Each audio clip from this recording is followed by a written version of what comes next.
A conversation about women in Tribe's latest installation of Carnival Campus, a skills and training development program, evolved into a discussion on the challenges, passion, and success of the women at the forefront of the mass band. Speaking to young aspiring mass enthusiasts, customer service representative at the Tribe Group, Nick Lewis, shared on her experience. But being young in this industry, I would say you have to find your voice, because if you don't, people will just not take advantage, but talk down to you, make you feel as though you're not worth it because you're young and you're softy. And that's how I was until I realized, hey, Anik. Is this self-pep talk for me? Anik.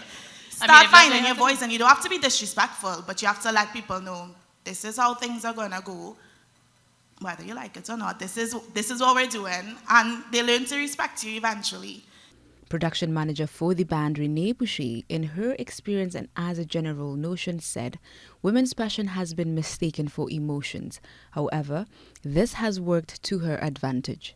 We have been forced to, I guess, change how we communicate, adjust how we communicate, sometimes by sitting on our hands, so we don't speak with too much hands, but I feel like that adjustment to our communication, though, has been a benefit, because when you are navigating spaces with male suppliers or producers and you have to negotiate, all of a sudden that becomes a plus, right? You could communicate better.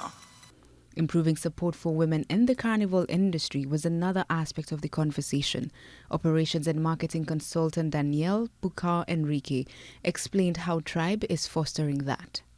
And as we grew and expanded, that opportunity to really make a difference in the organization came about. And I think since then, we continue to try and put systems in place to let us bring in more people to give women more space. Carnival Campus has featured workshops on production and pricing, traditional mass in modern carnival, and now a panel discussion covering the contribution of women in the industry, collectively offering insight and skills to participants. Faith Chariot, TTT News.